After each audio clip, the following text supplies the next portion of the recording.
Yo, parish orphans and retrogrades. The first day of the Synod on Synodality, Phase 3, 2023, October the 4th, 2023, is in the books. It is almost 9 p.m. Rome time. And that means, it's almost 8 p.m. Rome time, 15 minutes before. And that means that we have one day of the Synod on Synodality in the books. Parish orphans and retrogrades, information is being strangled, going in and going out. Some stuff has leaked out, and I'm going to bring you all up to speed on that in today's show. What happened at the first day of this revolutionary synod? A lot of it does have to do with news that has been leaking out the last 3 days, and I came to you live on Saturday, and guess what? And on Monday too. And a lot of the news has to do with developments in what I talked to you about Saturday and Monday in the run up to the Synod. We're going to do that momentarily. Lots happened. Archbishop Vigano has spoken again. He says something new about Pope Francis vis-a-vis the Synod on Synodality. Something counter-revolutionary. Who knows if it's true? We'll talk about it. Cardinal Zen issues a warning about this bishop, about this Synod on Synodality. Cardinal Zen is now one of the Dubia brothers. In 2016, 4 cardinals in September issued dubia that were never answered. 2 of those cardinals died. 2 of the surviving cardinals, the only 2 surviving cardinals, issued new dubia we talked about on Saturday. Cardinal Zen joined them, and he gave a warning of his own about what he thinks is going to happen at this Synod on Synodality. This is not media spin. Sorry, Pope-splainers. This is real. This is happening. The revolution is not going to be televised, but it's absolutely real. It's not just the liberal media making stuff up. This is happening right before our faces, and Cardinal Zen warns about it. We're going to deal with that. Just this morning, an hour or 2 before the opening of the Synod, Pope Francis released a sequel to Laudato Si, his encyclical on the environment. It's called Laudate Deum, calling for international bodies to enforce obligatory policies that are very, very onerous in regard to the environment, global warming, if you're going for that sort of thing. Hour or 2 before the opening of the Synod. This was all pre-planned. The ducks are in a row. The chessboard is set. Things that unfold are unfolding according to a plan. The Sankt Gallen plan. The plan that Pope Francis is the point man for.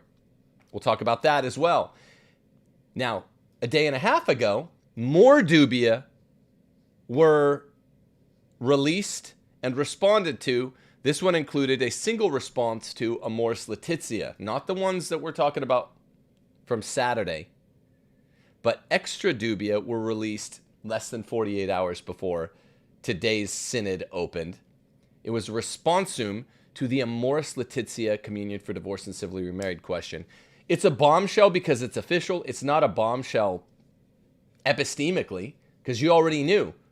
Francis wrote Amoris Laetitia, said the only correct interpretation of it was the liberal one 6 months after that. And for the last 7 years, I've been talking about it. Not many others have, and been saying, well, Francis already guaranteed by Amoris Laetitia that the communion and the civilly divorced and remarried can receive communion.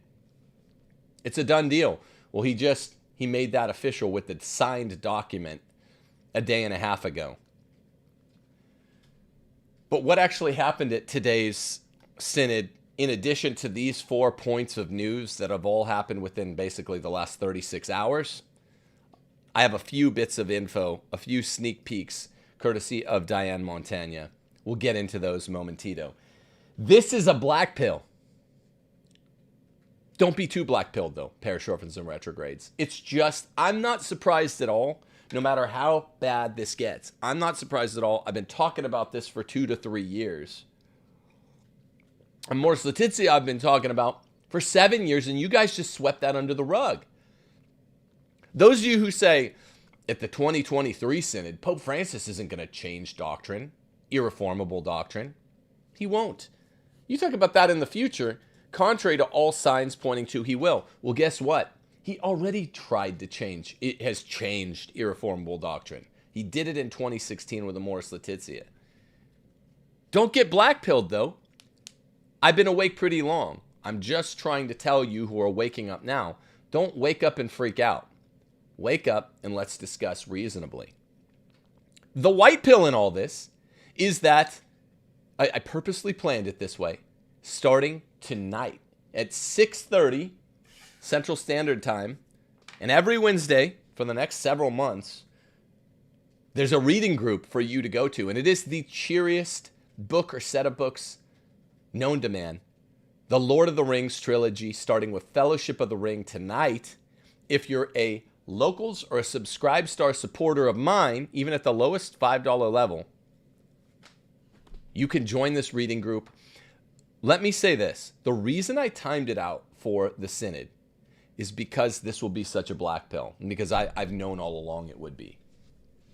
There is nothing cheerier than beginning in the fall, lining up the dates you read Fellowship of the Ring with the dates in Shire time that Frodo and Sam are fleeing the Shire. It's so much fun. Starts on September the 22nd. We're a couple weeks behind, but we can literally be reading on the same day that these events happen in the Shire.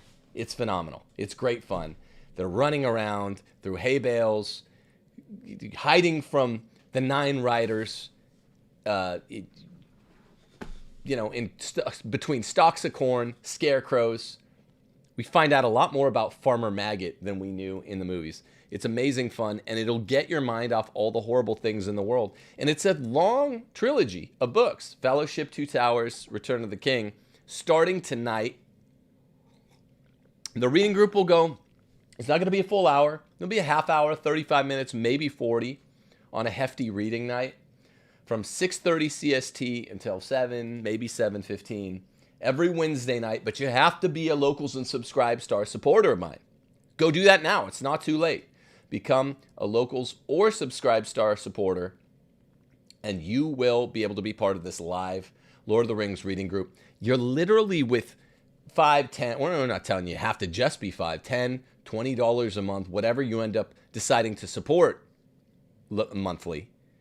You're literally paying for 6, 7, 8 months of entertainment because you'll be reading on your own. It's delightful. And you know you're going to come back to the reading group and have lots to talk about or listen about. And it's an exclusive thing for me and my Locals and Subscribe Star supporters. I'm always looking for ways to interact with you guys more. The messaging back and forth on Locals and Subscribe Star is not the way. The way is for you to be able to talk, interact, listen live. And this is the greatest trilogy of all time. And it's all been planned deliberately. The action, the events in Lord of the Rings begins on Hobbit Day, Bilbo and Frodo's birthday, September the 22nd. We missed that by less than 2 weeks. And guess what? We're going to catch up in these first couple of readings. That's how you support this channel. If you want to support me, private donations are very welcome, even on a monthly rolling basis. That's different, though. If you want to donate to me, that's timothyjgordon.com. Click donate. We can always use the help. We have had a crazy 3.5 years, the Gordon family. Brain surgeries, whatever they're called, literally having hemispheres disconnected from young Abigail's brain, firings, cancellations after the firings. Once you finally catch your breath, you get fired from your job, you're on Patreon, things are going great, you're in a new home, move across the country, and then Patreon kicks us off. And through all of it, we refuse to compromise here on Rules for Retrograde. So if you want to support us, www.timothyjgordon.com, click donate, or just be a Locals and Subscribe Star supporter where you're actually patronizing our top quality content. And yes, the mustache is gone. People are making that comment in chat as we speak. I'm sorry to disappoint. How this shakes out, we're going to get to Synod in a second, is this. The men are disappointed. I'm sorry, gents. Every man takes heart to see another man wearing a mustache. Every woman recoils in disgust. Women hate the mustaches. The children flee in fear. No, the children like it. Our children like the mustache. The men rejoice. They rally around the stash. The women all are like, bro. So you have to understand, you guys already know, Steph is the ask your husband wife. Very positive, very supporting. It's rare to hear her voice displeasure. And she voiced censure in the most solemn terms with that mustache. And she doesn't screech. She doesn't repeat her already seldom castigation of me. When it's rare enough, and she's like, look, I ain't gonna dwell on it, but we were in Chuck E. Cheese yesterday for the twins' birthday, and she was like, I hate that thing. She was looking at my face, and she was like, that mustache, I hate it. I was worried you were going to be arrested for having that mustache at Chuck E. Cheese. I thought that the police were going to like swarm in on us at any minute. A guy with a mustache like that in Chuck E. Cheese is no good. I ceded the point. I went home, and I shaved. So I'm sorry, gents. The ladies are all rejoicing, though. I literally had female supporters saying, what's going on, Tim? What's the matter? And the men all liked it. They were saying I was Zorro. Anyway, so all right, so the Synod on Synodality opened today. By the way, a few quick factoids. It's the first time that women and lay people are allowed to vote in a synod. And this is supposed to be some historic moment. I was reading a CBS article on it a little earlier. It's not really, because except for the far eastern churches where synods were kind of a thing historically, they're not. In the Latin church, they're a Vatican II creature. So it's not like, the first time that women and lay people can from their tivas with their flat tops, cast a woman vote. In 2,000 years. That's not what it is. It's the first time in like 50 years in the Latin church. Synods are not here what they're cracked up to be historically in the Eastern church. Also, 80% of the people are still bishops, men. But it is the first time that women are allowed to cast a vote. This thing kicked off. Let's talk about the Synod as the Synod. We'll talk about some of the things that happened yesterday and the day before after that. But I'm looking at some Synod Day 1 photos from courtesy of Diane Montagna. The Vatican Secretary of State, Cardinal Pietro Parolin, along with Cardinal Matteo Zuppi, and Swiss laywoman Helena Jessepin Spuler. I did some shows on her about 6 months ago. They're pictured in these pictures. I'm looking. They're not great, or I'd put them on the screen. She said, Jessepin Spuler, I am for the ordination of women. She also said the LMNOP plus issue must be taken seriously.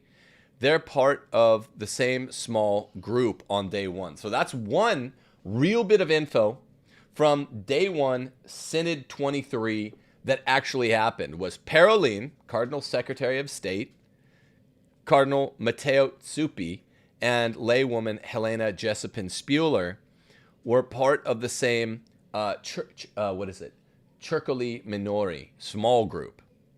And there's a picture, the way that the small groups work. Look, they're in the, actually, maybe we could get this picture up. Would you get this, if you go to Diane Montagna's Twitter account, Stevie, it's in the Snake Building, the Paul VI Center there in the Vatican. You can see one of the snake's eyes, and small groups at circular tables. These three characters, these three leftists, are seated at one table, and that does mean something. It doesn't mean everything. That Spuler, I'm just going to call her Spuler, Ferris Spuler, is seated with the Cardinal Secretary of State. He's not the doctrinal number 2, but he's the administrative number 2 in the church. And she's not being sat at the back near the restrooms and the chefs. She sat with the number 2 administrative official in the church. So she's not being relegated to the girls' table the way you'd like. This is Diane Montagna? Yeah, this is Diane Montagna. It's day one synod photos. Okay, I'll look. The photo on the right is worth seeing partly because it's in the snake building, the serpent building, the Paul VI Center there in Rome. You can see one of the eyes of this creepy, creepy building. People are always playing down, splaining that building. It's got the head of a snake. It's shaped as the head of a snake, and it's got the snake eyes. And the Pope speaks, when he does speak from there, at the snake's mouth. I've heard many splainers say, well, this is a fisheye lens. You have to get a very particular angle to get that. But this is how esoteric architecture works. That's not much of a splain. That's how esoteric architecture works. It was a big thing with the Marxists. Go read Against Architecture, a book by Dexter Hollier about postmodern architecture. It's all about how cryptological esoteric architecture works. And at the front of that Paul VI Center is the apocalyptic Jesus with tons of demonic stuff coming out of the brown cast iron on that statue. It's very creepy stuff. And they're doing very creepy things at day one. And now it's over because it is 8 p.m. Rome time, and there's no more discussing. It will be disgusting, but there's no more discussing. It's all bad. Don't be black-pilled. Just catch up and realize there's going to have to be change here. And we're going to hear from Vigano, Zen, Burke. Here's some children. Some children making noise downstairs. They're my children. Edward Penton, Obi-Wan Kenobi. He, a friend of the show and a great man, one of my favorite Catholic men, great dude. He wrote an article right before the synod opened, about a little bit after midnight our time, which is right when the synod was coming due, about to start, on NC Register, called How the Family Synods Prepared the Ground for the Synod on Synodality. Go check out that article. I just retweeted it. It is Gordon Synodality 101. This is my theory. Well, it's actually Penton's theory, but it is perfectly identical with my theory about the Synod on Synodality 101. Go check it out. How the Family Synods Prepared the Ground for the Synod on Synodality. Now, one of the big themes is at that second ordinary synod on the family, 2015, the second one after the extraordinary 2014 one, they were changing the Circoli Minori around day by day. They're making the working groups, bigger and smaller.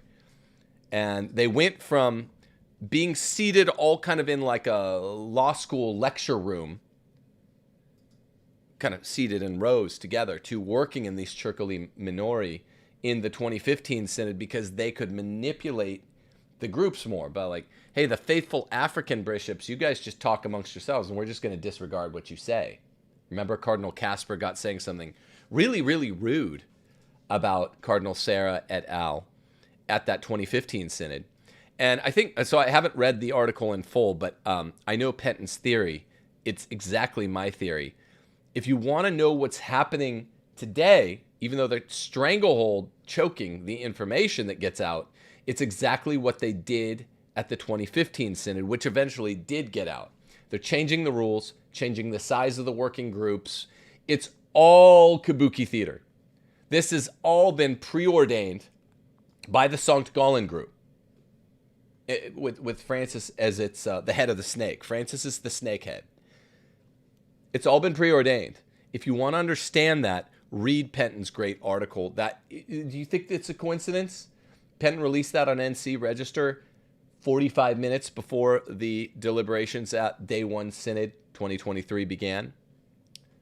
Is this the photo you're talking about right here? Yes, the one on the right. So you see the snake eye there on the right. So let me see if I can include it. Sorry. There it is. Cool. So This is what I was looking at. See the minor circles there? That's not what pictures out of the extraordinary synod direct your attention to photo A. parish orphans and retrogrades. That's not what the pictures looked like out of the 2014 synod. It started looking like that at the 2015 synod when they realized that the Africans and many of the Asian representatives of the synod fathers, were pushing back. They're like, the Africans and the Asians shut down what we said about the positive dimensions of James Martin type relationships. They got really mad that Burke had released that book and distributed it at the Vatican Post Office to all of the folks. And they're like, holy cow, we thought this was our time. We thought this was our time to shine. And we're going to get all this pushback from the conservatives. All right, well, we're going to respond to the 2015 synod with these Turculi Minori. And it was quite effective. They also held the information. Now, 2 hours ago, Diane Montagna reported this. A notification to Christ's faithful regarding the Dubia submitted to Pope Francis. It's posted on cardinalburke.com. Okay? And it opens like so.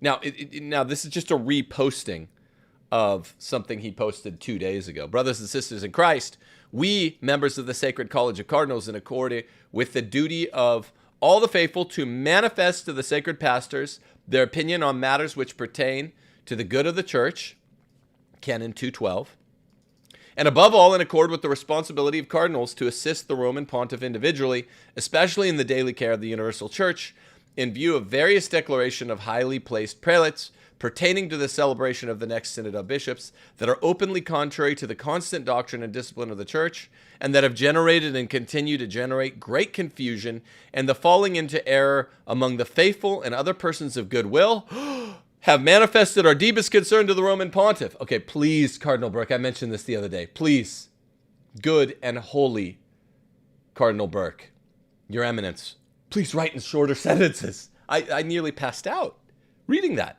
That was one sentence. Okay, it's not the point.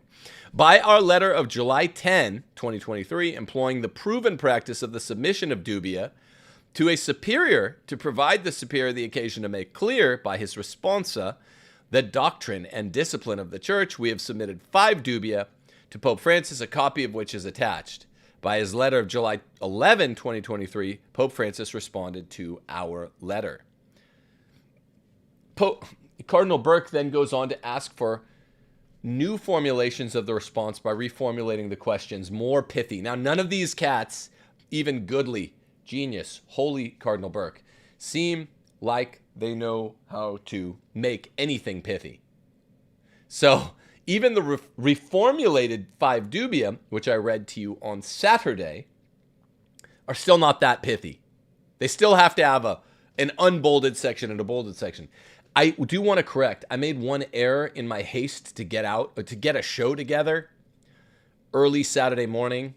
I was up at 3 a.m., don't ask me why, when I was looking at Penton's Twitter, and I started getting a show together. Then I got up late that morning and continued getting a show together, and then brought you a show around lunchtime.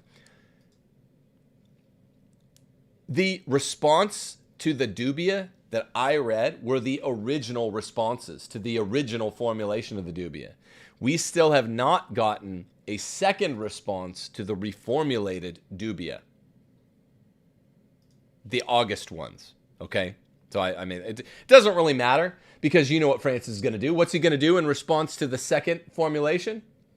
He will ignore them. Oh, yeah. Just like he did to Cardinal Burke in his in his September 2016 dubia. 2 of those cardinals, good and faithful men looking up to their Holy Father, Pope Francis, died awaiting a response. When you ask your father for a fish, does he give you a stone?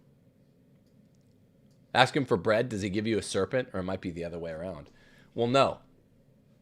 Pope Francis might be the Holy Father by title. He is not a Holy Father in my estimation. Lowercase h, lowercase f. So that's just a little update. Cardinal Burke reposted that 2 hours ago. When was that? Why would Cardinal Burke or Diane Montagna repost this 2 hours ago? What happened 2 hours ago? The first day of the synod came to a close.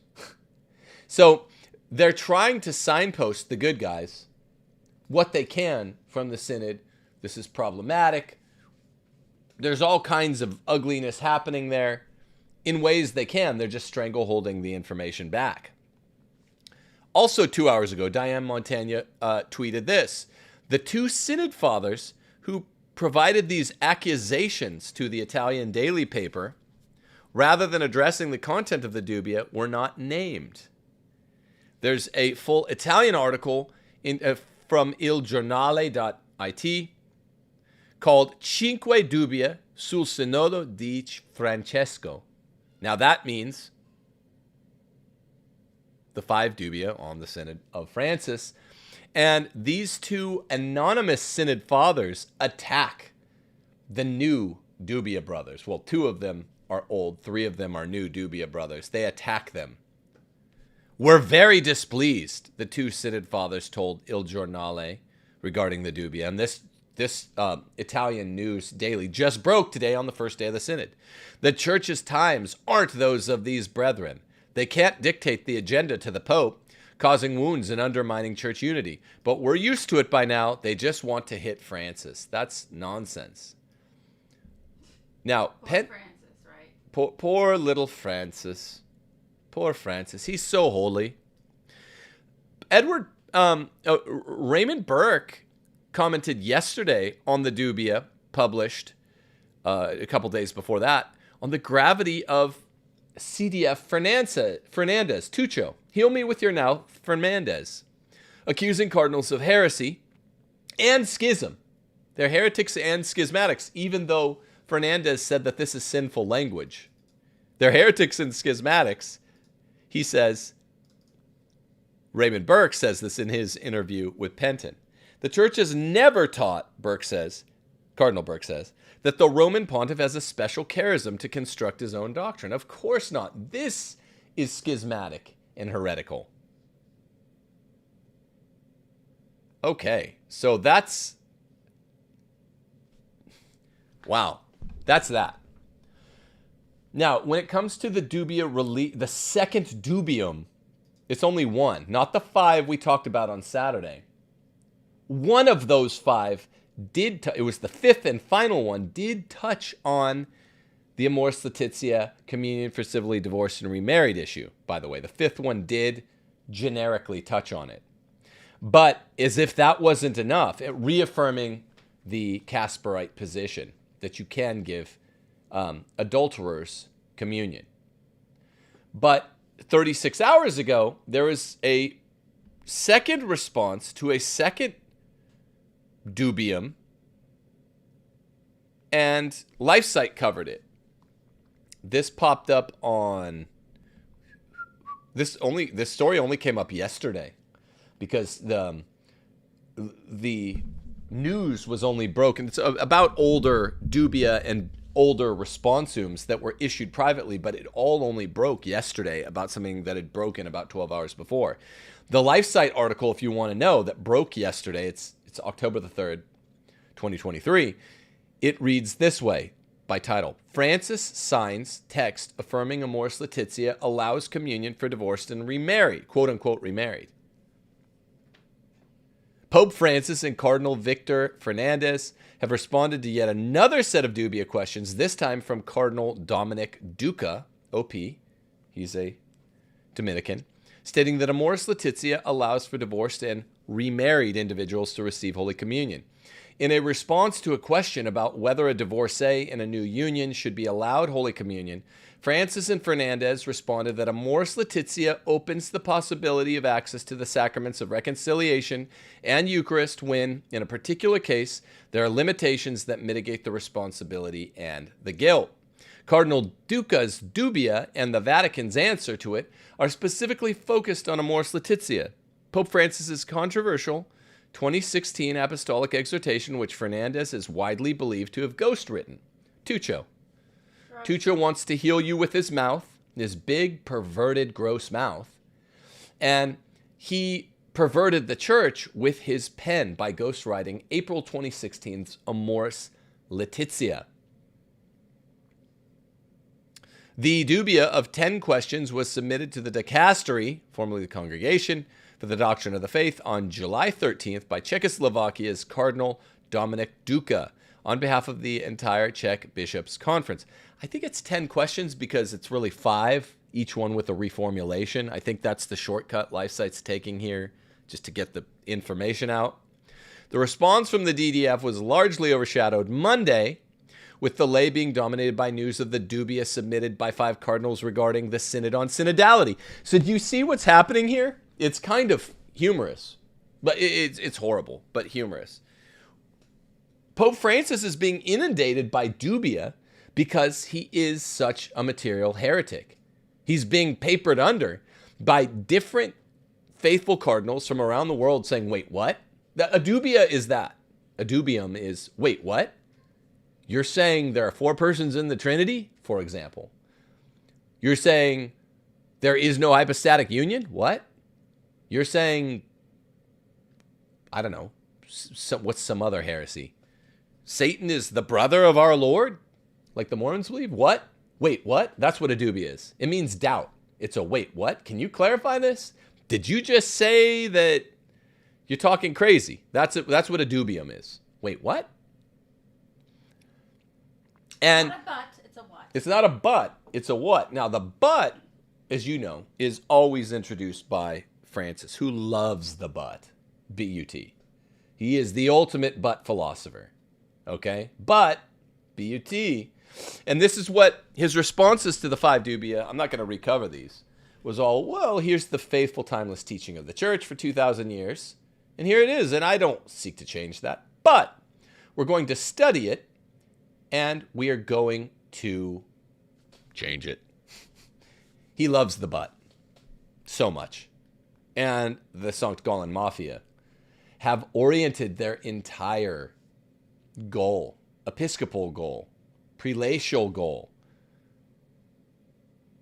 ecclesiastical goal, all around the but. They're trying to change the teachings with the but.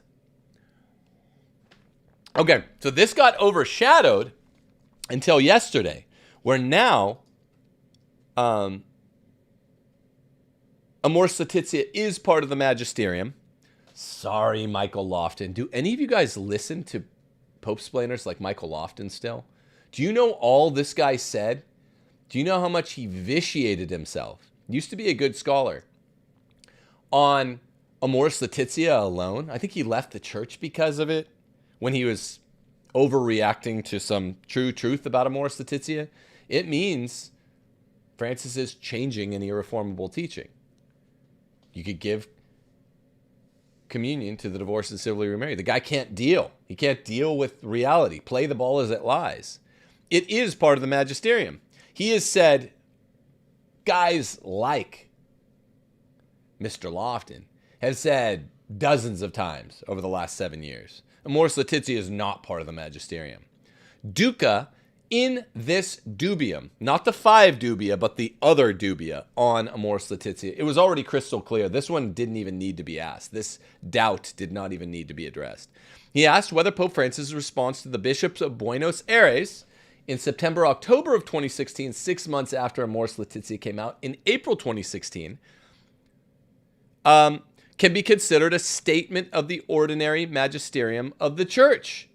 Is Francis taking his letter to the Buenos Aires bishops in October of 2016, when the Pope stated there was no other interpretation of Amoris except the one provided by the bishops of Buenos Aires, allowing communion for the divorced and remarried? Is this part of the magisterium? Francis put it into the Acta Apostolicae Sedis. So the answer is yes. That's been news for 7 years now. It's October 23.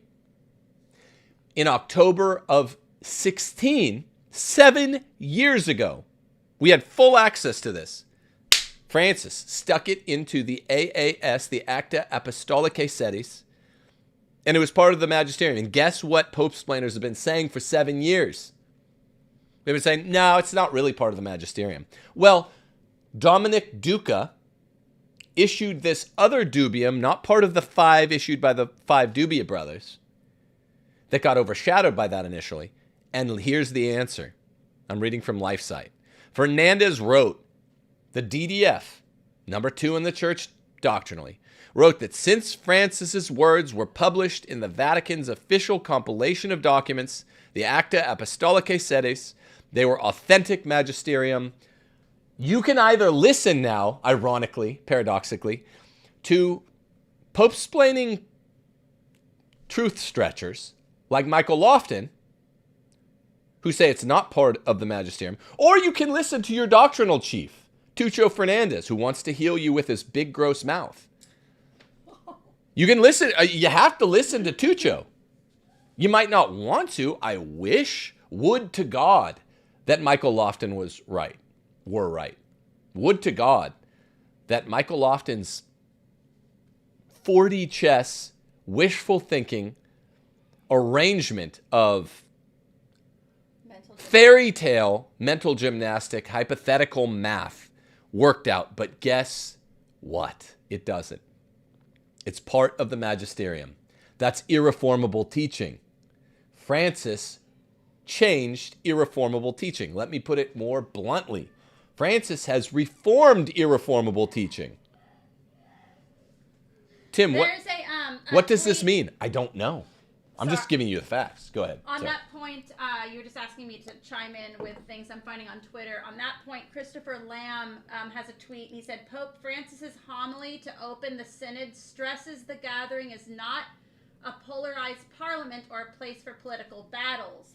The aim, he says, is to listen to the Holy Spirit who, quote, often shatters our expectations to create something new.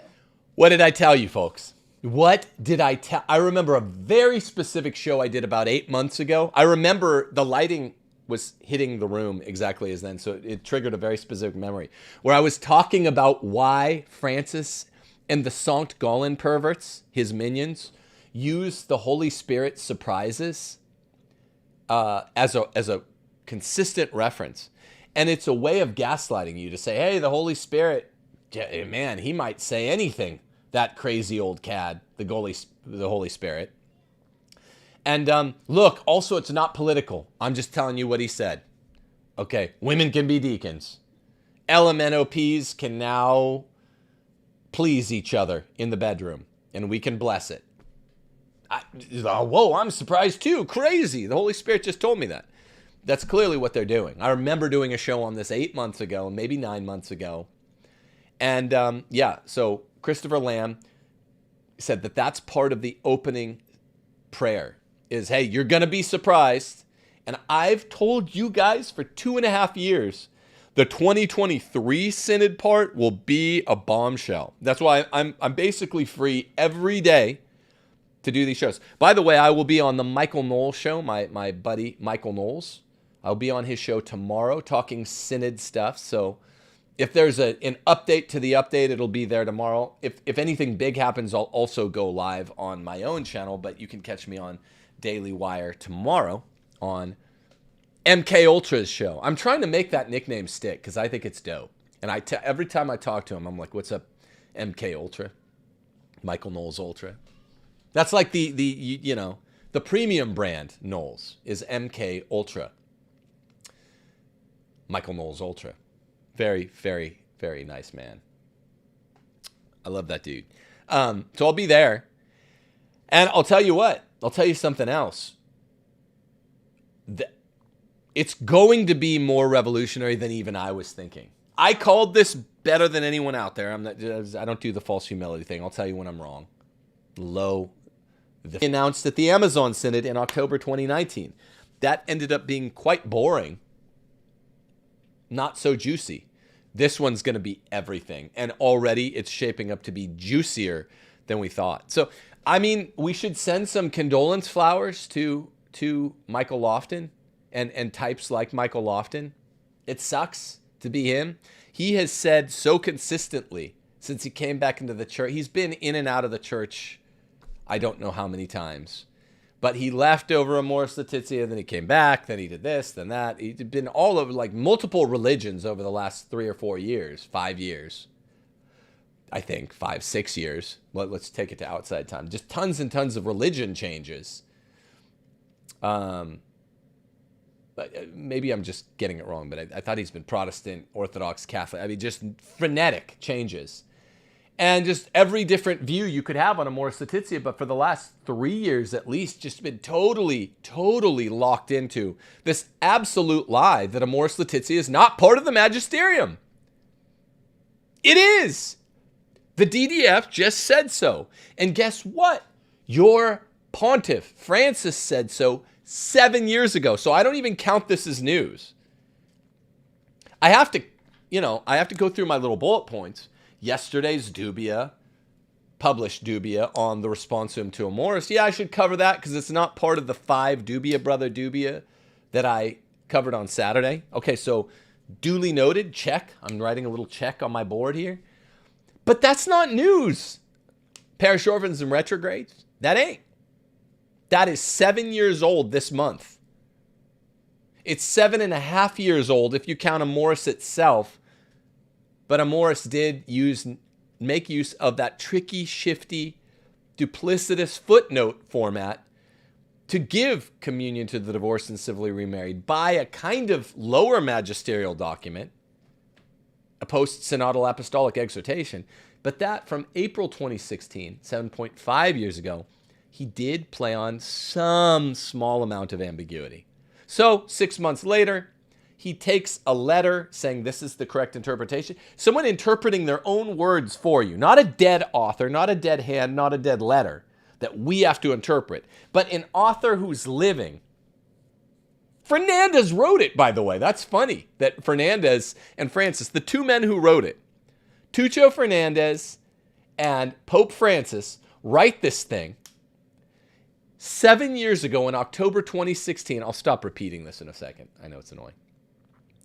They say the only correct interpretation are the Buenos Aires bishops, communion for the divorced and civilly remarried, put it in the Acte Apostolicae Sedis, its magisterium. And for 7 years, you have lies by liars out there saying, no, that's not magisterium. You should hold liars accountable for lies. Somebody in chat is claiming that Lofton has affirmed AL is part of the magisterium for a little while now. So I don't know if that's true. I couldn't care less. I'm saying, as of a year and a half ago when I talked to him, it was still 5 to 6 years old news. And he was fibbing about it then. And it's not just him. I'm not trying to, don't send him hate mail. All of us get hate mail. We don't need more of that. I'm not trying to make you do that. I'm trying to make you see him and people like him lie because they think that's what it is, because Catholics, so many of them don't understand what it is to be Catholic. We have to be bold but faithful. We have to be submissive yet bold. We don't have an apophatic faith the way the Orthodox do. We have a systematic, dogmatic theology and philosophy. But we can't know everything. So that we're juggling all these polar extremes. We have to have epistemic humility and be like, I do not know what it means that Francis reformed an irreformable teaching of the church, a timeless one. You can't give the Eucharist to mortal sinners who refuse to repent. And yes, you can't repent for this sin. You can repent for divorce. You can't repent for divorce and remarriage while you're still copulating with your whore on the side or your gigolo on the side. I don't care if Lofton changed about that a year ago. I'm talking the last time I spoke to him, he was saying, no, Tim, it's not in the magisterium. And that wasn't very long ago. That was in this house in Mississippi a year and a half, 2 years ago. All of us will get stuff wrong from time to time. Then what do? You just admit it. You don't cover your tracks. These people are covering the tracks of themselves or allies in the church. They think Francis is an ally. He's not. He probably is the Pope, but we don't know what it means to have an actual willful heretic Pope. Now, listen to me very carefully for the next section. That's my segue. I want to talk to you about Archbishop Vigano. This is another LifeSite article. This is another article that was up yesterday. Take off your kitty time play clothes and put on your adult hat, and let's talk like adults about what all of this synodalism from 2014 Synod, from 2015 Synod, skip the Amazon 2019 Synod, let's skip to right now, the 2023 Synod. Francis is evil. Okay. Francis, you've heard me say it countless times. I'm more sure than not that he is Pope. I don't think the 4 paths to him being anti-Pope will pan out, though it's possible. It's quite possible, and it's not 1 in a million either. It's quite possible. I do not think friends of mine like Pat Coffin or Ed Mazza are crazy, like Lloyd Christmas, banking on a 1 in a million that he's going to get together with Mary. You know, it's a Dumb and Dumber reference. I think they have a real fraction of a chance, you know? I don't know. Some days it seems 25, 30% plausible. The facts kind of are there to make it a real possibility, 25% possibility. But I'm still not betting on it. But yesterday, LifeSite published this interview with Vigano where he says Catholics must seriously consider the possibility that Francis isn't the Pope under the heading of a 5th campaign path to anti-Pope. I know, no one campaigns to be anti-Pope. Right, it's just an analogy because it's an election year coming up. There are 4 basic theses about Francis being an anti-Pope. Basically, 2 Benedictus Pope things, a Sanct Gallen Mafia path, a resignation. Well, I guess it's like 3 Benedictus Pope theories, and then the Sanct Gallen path. The Sanct Gallen self-own, self-anti-poping would be a document that JP2 signed, where if you have a contingent canvassing, caucusing secretly for you at a conclave, and you give an indication, I will go for that. Yeah, I'll be Pope if you canvass for me, which the Sankt Gallen Mafia we absolutely know did from Austin Avery's first edition book, The Great Reformer. He admits that he had some Sankt Gallen Mafia members admit that they caucused for him, canvassed for him, and that Francis accepted it. And then they pulled that book off the shelf the first weekend. Patrick Coffin has a copy of that first edition. It's very hard to get. Then it's a late sententiae excommunication for all involved, though it's unclear how it would work for the Pope. Okay, so that's the 4th way with 3 kind of variant interpretations of Benedictus Pope theory. So that's like 4 paths. Well, Vigano is giving a 5th total path to anti-Pope. It's a variation of the Sankt Gallen Mafia one. We must take very seriously the possibility that he intended to obtain the election by means of fraud, which you have to understand formal versus material cooperation. If he intended to do this all along, a fraudulent election obtaining, that is formal.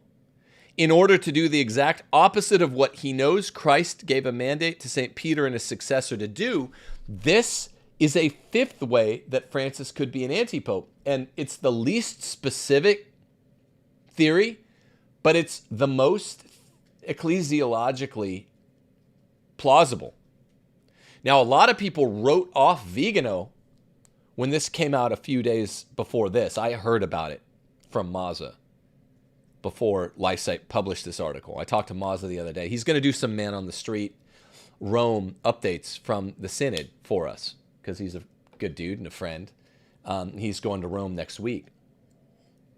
So we'll talk to him some on rules for retrogrades, even though we don't agree about anti-pope. Well, Vigano has made a case that I think is more compelling than the other ones. I don't know if it gets me to 51% plausibility, but it's more plausible than the other ways. He released a statement on the ongoing theological debate over the status of Pope Francis and the papacy. By the way, I'm reading from the LifeSite article. The reason a lot of times I don't read the direct statements, I always told people as a college professor or a high school teacher, go to the primary source, is because for a show, These guys are so flowery. The good guys even.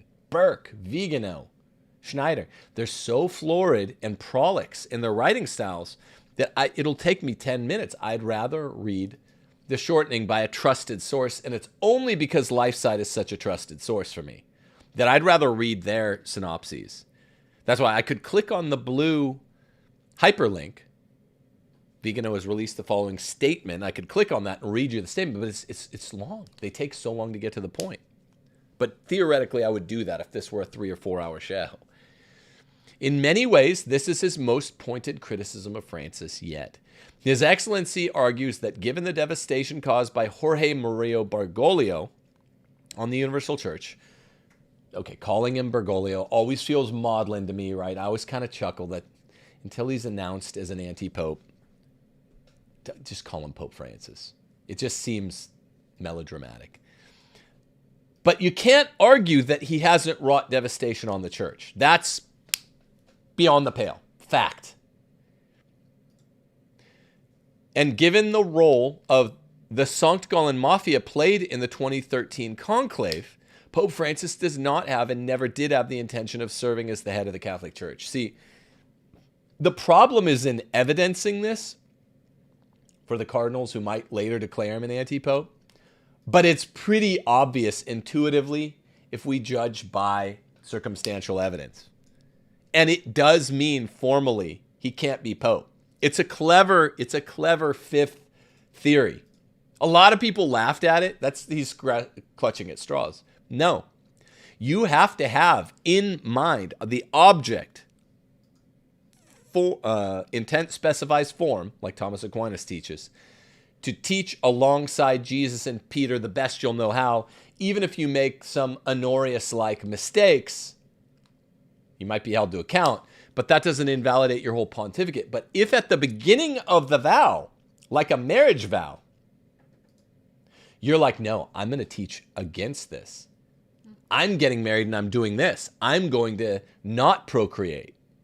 That's different from getting married, intending to procreate, and then a year into the marriage, someone decides, they listen to a bunch of population control rhetoric and they think, I don't want to have a kid now. Well, if it's a year in, sorry, you're out of luck. You married a bad person who did what bad people do. A year into the marriage, they decided something that if they had had that view on the night before their wedding and the moment they take their wedding vow, would invalidate the vow. It doesn't. It can happen an hour after you get married that they hear the population control lies and decide, I'm not going to have any kids.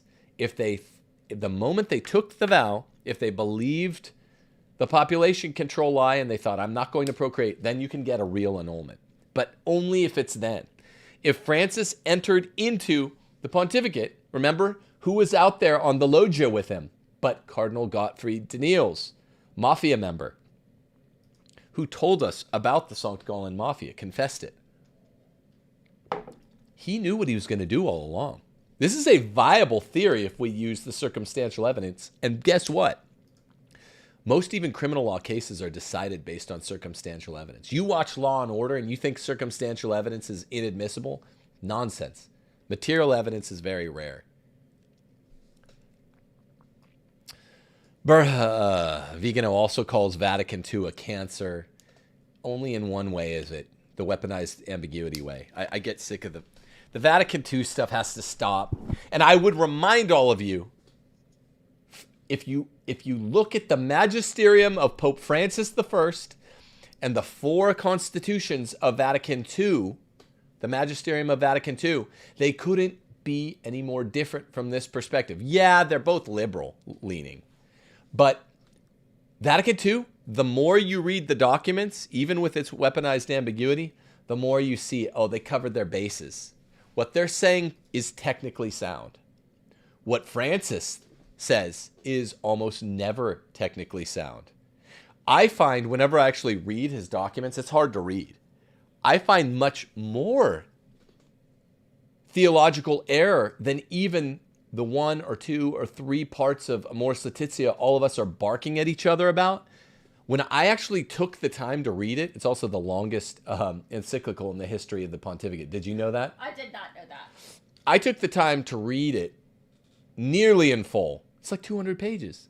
And it's all blather and it's all lies. And guess what? I counted 9 errors. Where he says the logic of the gospel is that someone cannot be punished forever. Whoops. You can't have hell.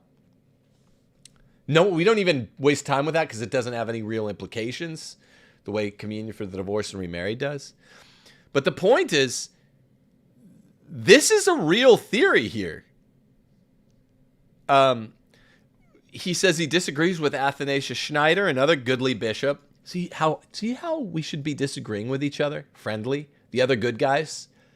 These are trying times, challenging times, confusing times. No one, and I mean not Burke, not Vigano, not Schneider, not me, not any of your other favorite Catholic streamers.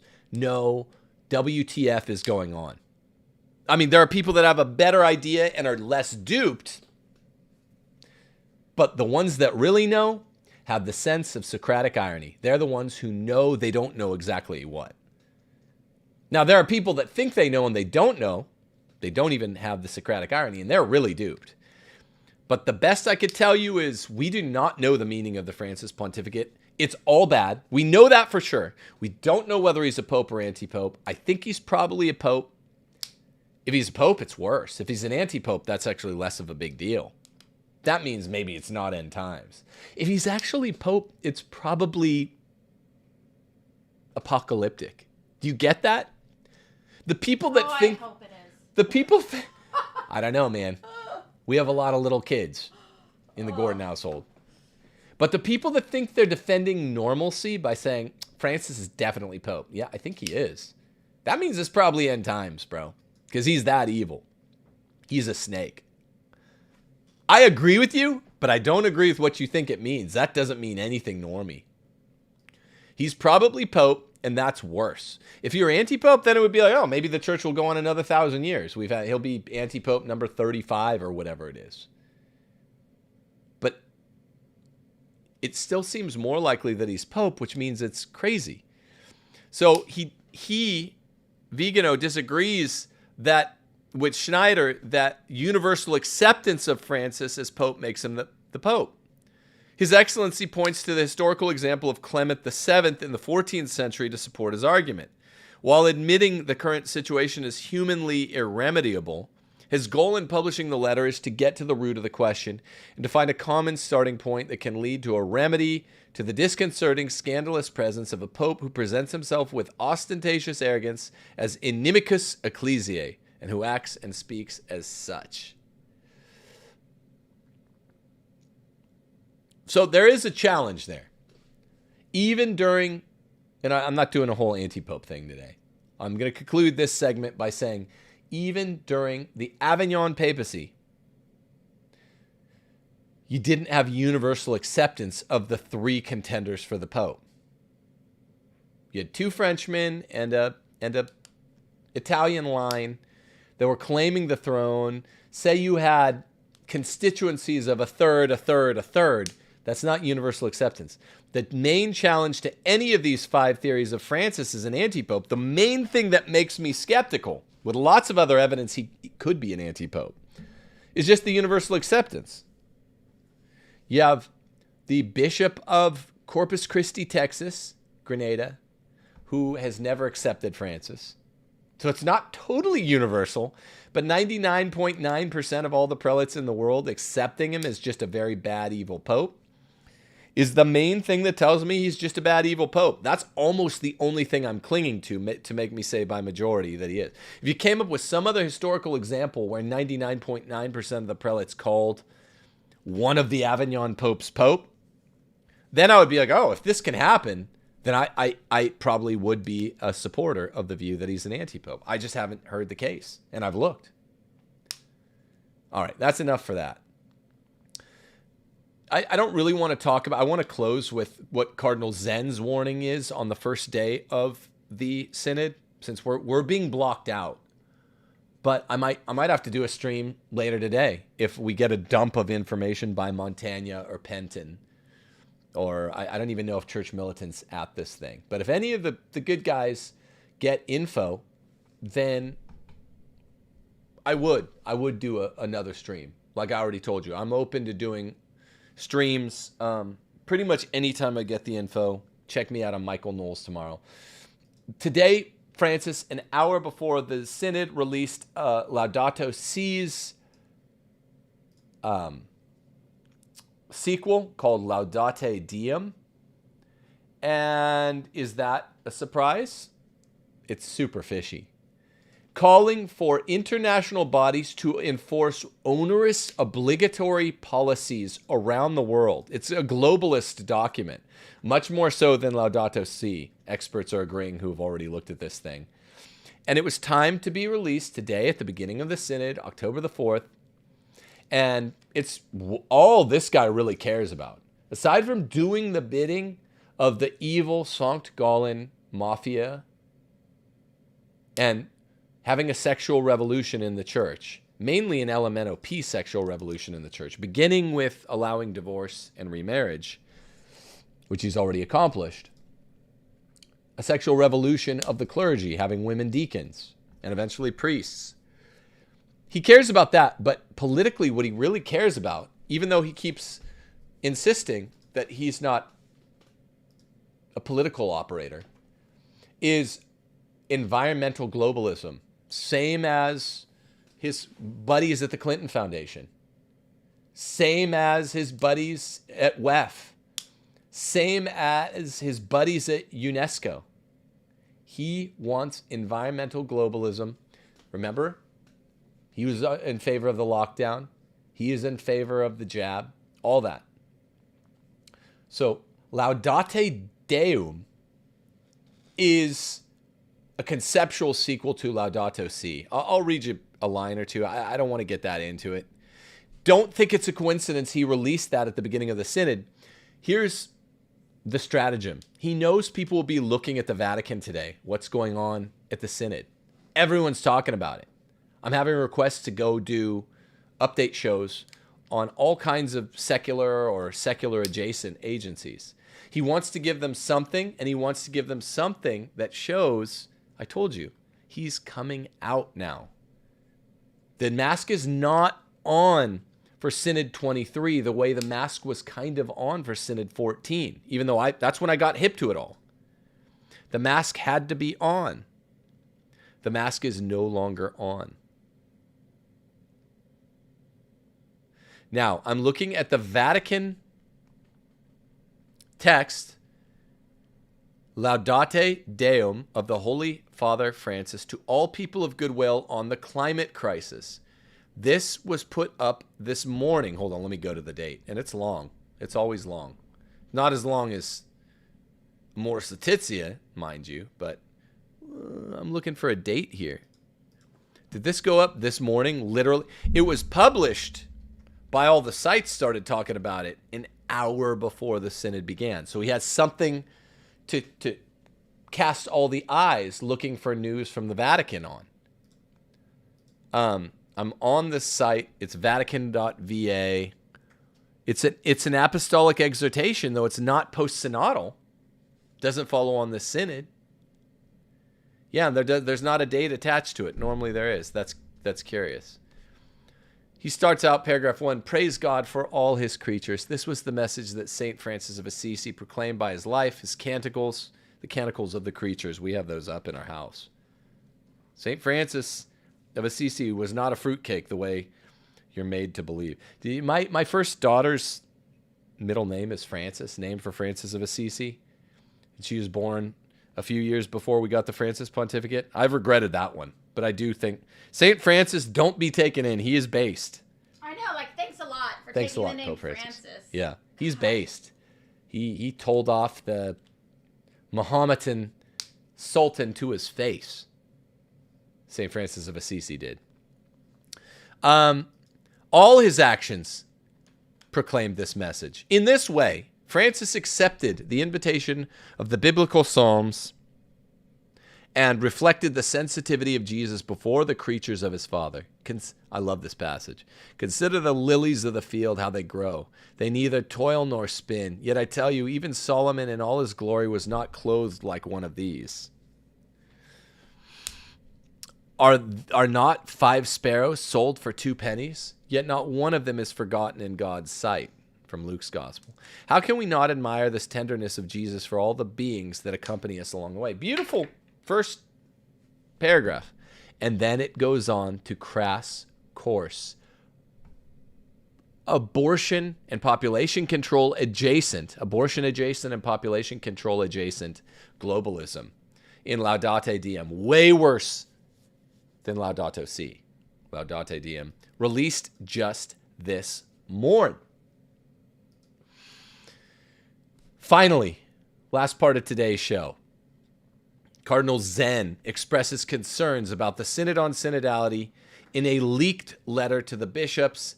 This came up just this morning at 8:50, I think, Eastern Standard Time.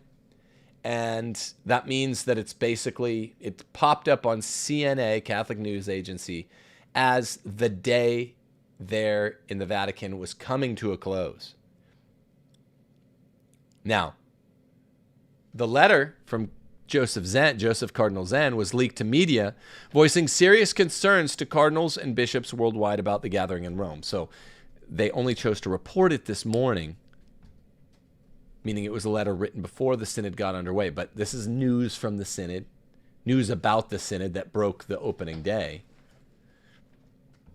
It advocated for changes to the Synod process as well as the spirited discussions of the gathering's topics. The letter, a copy of which was obtained by CNA, was dated September 21, 2 weeks ago, the feast of Apostle St. Matthew, accuses Synod organizers of manipulation and pursuing an agenda rather than allowing for authentic ecclesiastical discourse. News of the letter's existence was published by the Pillar late Wednesday, Italy time, which is early Wednesday, our time. So I guess it's 12 hours old. Zen examines the theological framing of synodality by drawing on a recent document by the International Theological Commission, Synodality in the Life and Mission of the Church, underscoring that synodality at its core refers to the communion and participation of all the members of the church in the mission of evangelization. Remember, Zen was one of the new Dubia brothers, crew of 5, along with Burke and Brandmuller. And one of their 5 Dubia was about the way that Francis and the St. Gallen agenda were characterizing synodality, synodalita, as an all-inclusive process that's like, by insinuation, automatically part of church magisterium. The Cardinal expresses reservations about the scant reference to this critical Vatican-approved document in the preparatory materials for the Synod, implying a potential deviation from foundational ecclesiastical principles. One such principle is the collegial ministry of bishops, Zen writes, which is based on the second theological foundations of Vatican II. I've told you, synods are from Vatican II. Don't listen to people that say it's really ancient.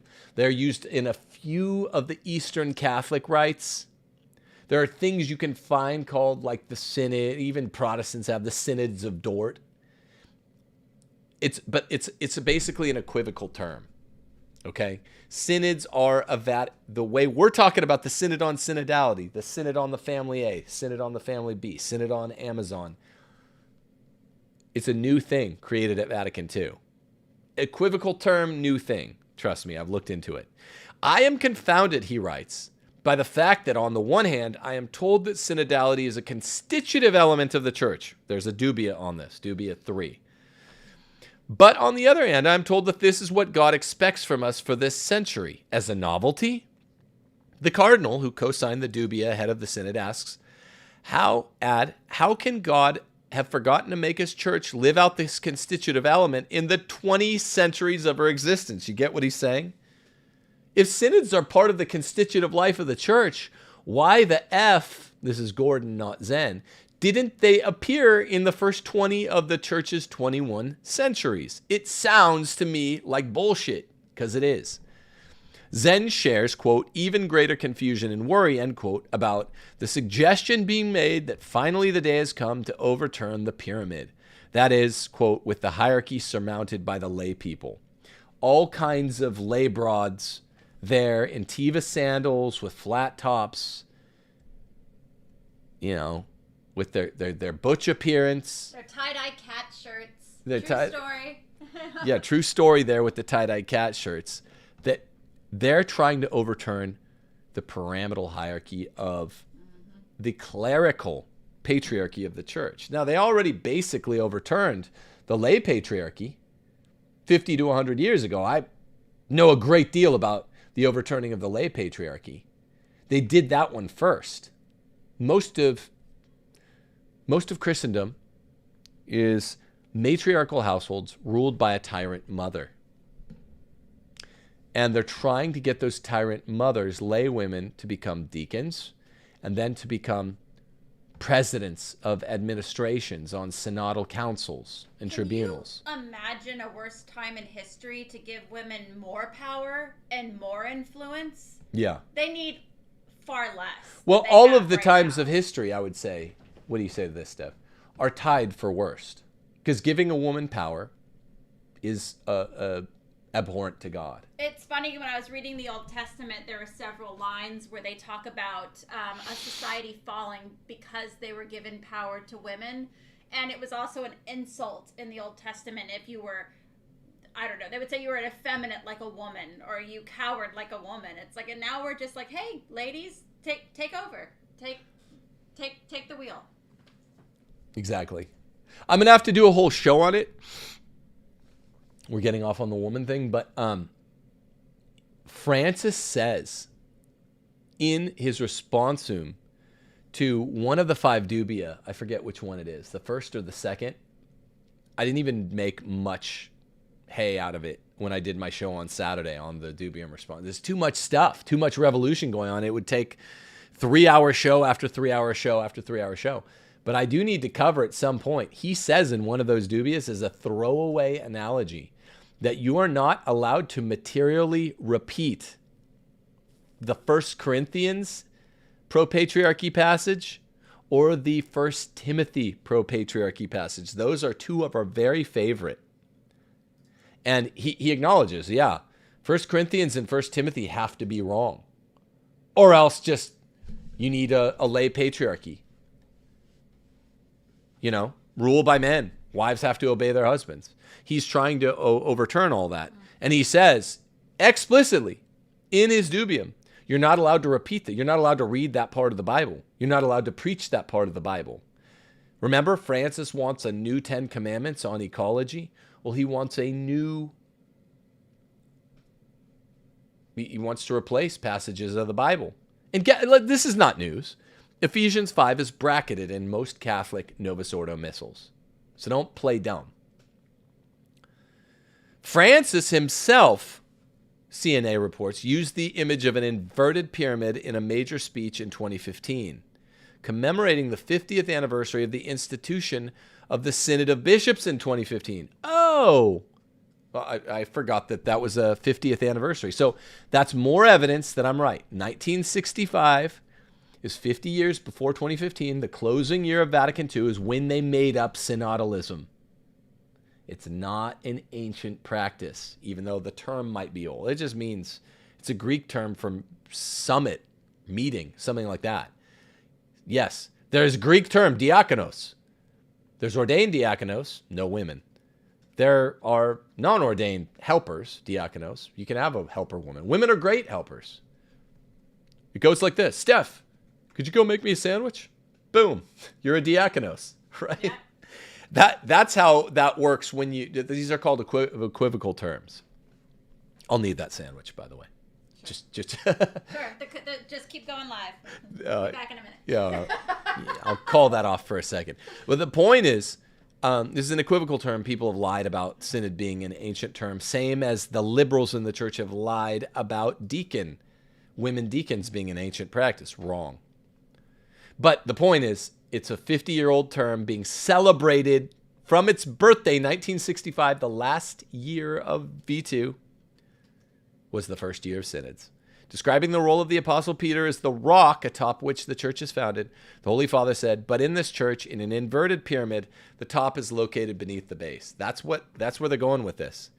Drawing on this, one participant in the Synod on Synodality, Father Ormond Rush, has argued for changes to ecclesiology and church organization. Now, there's a great article written by Andreas Welzer, however you say his name. I retweeted it if you follow me on Twitter. Late last night, all about the German synodal way is Francis's synodal way. If you follow me on Twitter, go find it. Andreas Welzer, he watches this show. We correspond some. Great writer for LifeSite. I'm very into LifeSite. Great article. We found out, and Welzer kind of announced this as a counter-revolutionary announcement. Guess what? The heretical German synodal way is Francis's synodal way. And I know everyone that listens knows, that I've been saying this for 3 years.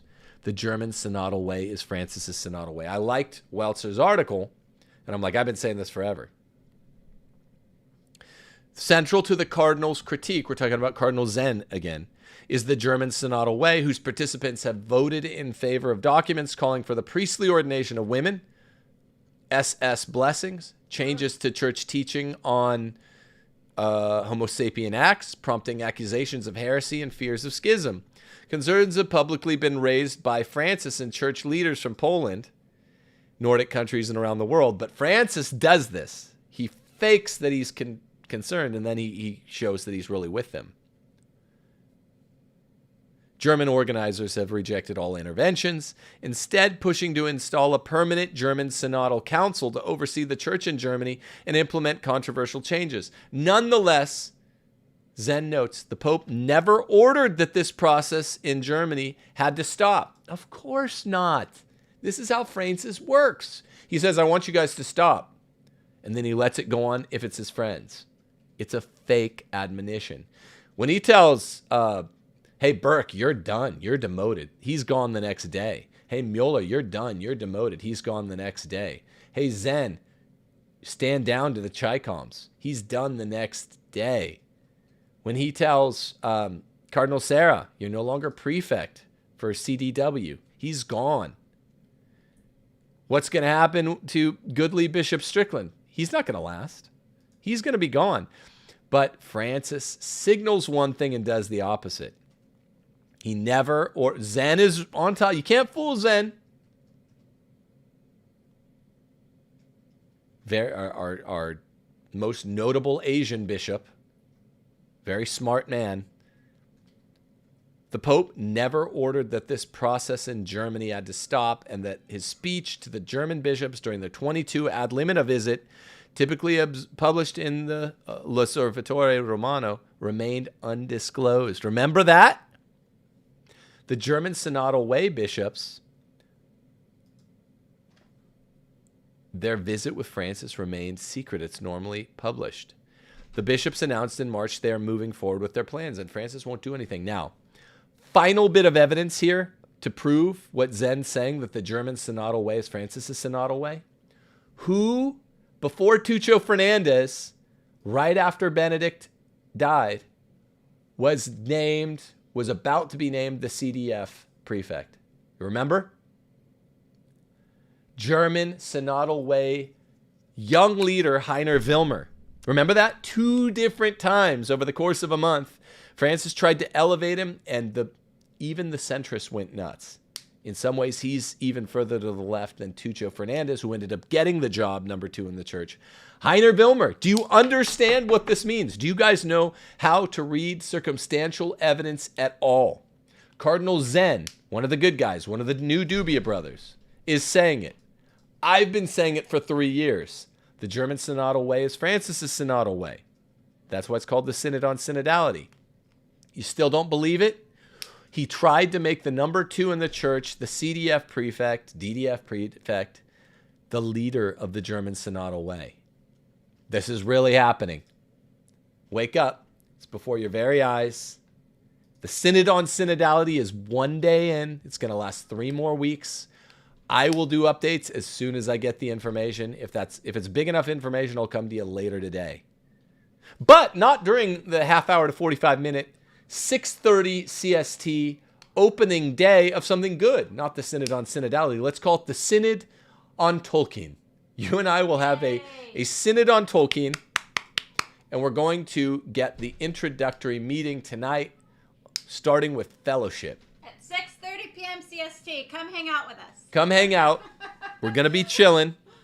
I'll do most of the talking. At the end, we'll open up some comments. I'll tell you how best to be efficient with those comments. It's the Synod on Hobbits. Hobbitality. The Synod on Hobbitality begins tonight at 6:30 p.m. CST. It's going to be great fun. It's a white pill. If I need to, I'll do a show after that if something breaks. God be with us. Deus Volt. Ended suddenly there. Sorry, you're still on for just